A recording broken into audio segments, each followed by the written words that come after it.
Hello everybody, what is up? It is me above the zero, and today with me is, he's feeling under the weather, but he's still here. We're gonna do this week. His name is... Dre, hi man. We're gonna give you the upload today on everything esports. So, I guess we'll get started off with the collegiate esports scene. Yep, we're gonna talk about the collegiate scene first. It was reported on the Daily Dot by Samuel Lingle, and basically the collegiate is all the teams for college/university schools in Canada and North America, America, and it's a 1,600 team bracket where the top 32 teams go into another bracket to fight for scholarship money. Basically, the 32 teams that qualify all compete, and the first place team gets a 30K scholarship for each player on the team. And there's also, aside from that 32K, included with that 30K, there's a 500,000 total amount of scholarships being given out to everybody who participates or wins a prize, gets beyond a certain point to earn it.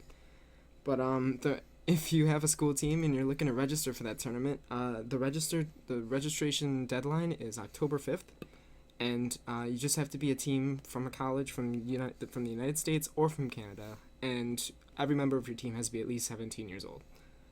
But that's about it. Let's hop into the next story.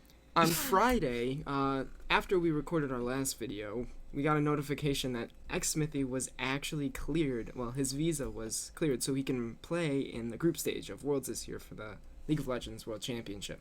So we just want to make a little follow-up to the comments that we made in our last video saying that he wouldn't be able to. Just to let everybody know that, yeah, he's going to be there, and CLG is going to be a top competitor because of it. All right, let's hop into the next one. This post was made by Callum Leslie, and it was the player Orange for Hearthstone. He has just won his third title in 2015. Is that all in a row? No. No? But he was the first Hearthstone player to win his third title, and he broke a record, so it's news. Congratulations to Orange for winning, by the way. I'm sure you're swimming in that prize money cash right now. Yeah, I've played a little bit of Hearthstone, and it's really, it takes a lot of luck and a lot of skill to get good at that game. So it's definitely a feat to remember, especially since it's a solo endeavor, you know? Well, it probably takes a lot, especially because when you're by yourself and you're not with a team in a tournament, you don't have that support staff on you. So to be able to get first and third 3 tournaments, it's pretty impressive, I'm not gonna lie. Yeah, yes. Pay to win scrubs always rising to the top. Oh, that's not nice. Our next big headline is that pro Smash Bros. Melee, KDJ... I'm gonna start over. Our next big... Go. Our next big highlight is that professional Melee player, KDJ, is retiring from Team Liquid and from competitive esports altogether.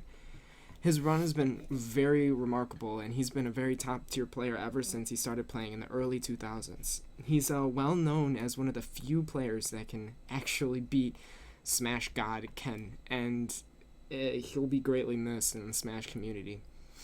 So, just bringing up some of the results. Out of all the major tournaments that he's been a part of, he has finished top 10 in every single one besides Apex and CEO 2014, where he finished 13th. Now, he is also known for getting first place in Game Over 36, which was the Super Smash Bros. For the 3DS. But tying into this, Team Liquid has been having a lot of issues lately.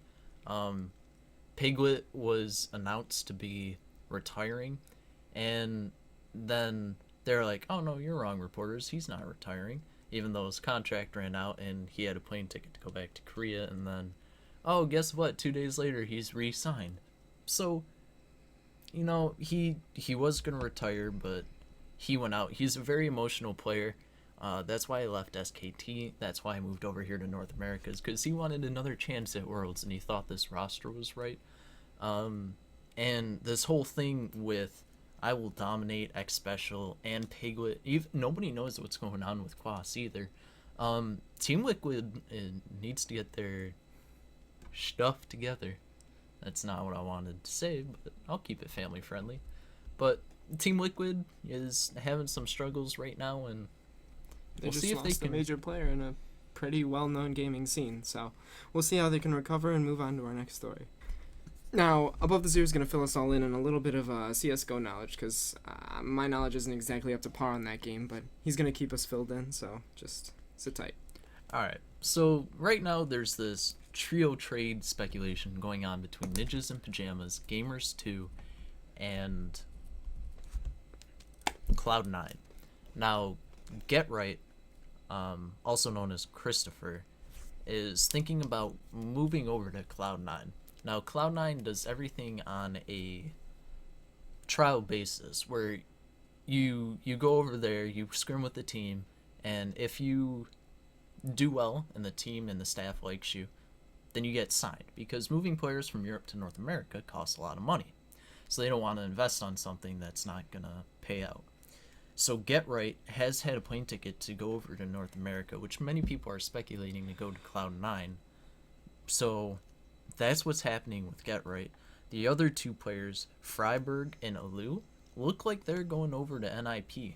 Now, Ocelot had something to say about one of his players, Scream, wanting to go over to NIP too.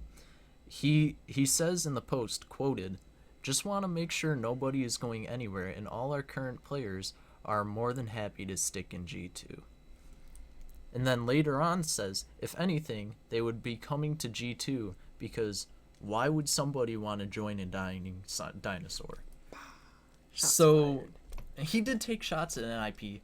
It's true they haven't been performing at the same level that they have in the past, but they're still a good team. They're still finishing in like the top 16 in all the tournaments that they play in. You have to remember the landscape there is different. They work off of a major system where there's a tournament like every month for ESL or IM. So when you're not finishing in the top 8 for that, it's not like, oh, we didn't make it to Worlds, but we're still the best 5 in North America. So you just have to keep that in mind. But that's everything for the trio trade. It's all speculation. Nothing is written down on paper right now. Let's hop into this next story.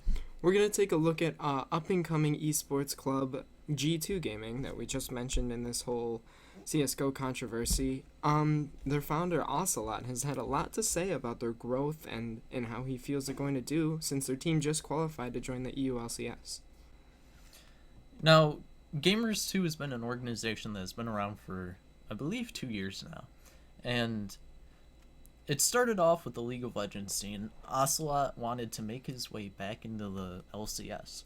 Much Now, like how XPK is doing with Origin. Yeah, but failed when he was the mid laner for it. And now he's taken a back step. And now he states that he wants to create a world-class esports club. He does have the CSGO team, and now that his League of Legends team is in there, that's very good for him. That's giving him a lot of sponsorships and a lot of funding to buy out players that he wants to put on teams. I think it feels really good for him that he probably got to knock out his old team too, SK. That probably felt really good for him. For sure.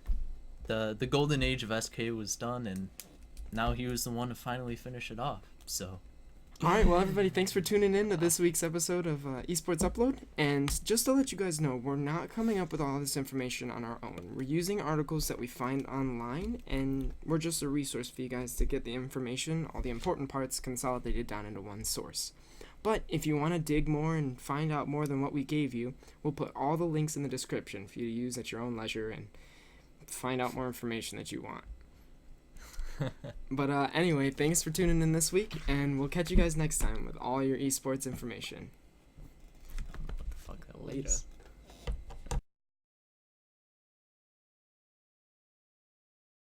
Later. Keep yourself uploaded. All that. You know. Okay. Ooh, the guy on the left looks like he's got some sort of disease. Their coach's name is Cabbage. Are you ready? Xsmithy Matcom. Cabbage. Yep, Xsmithy Matcom.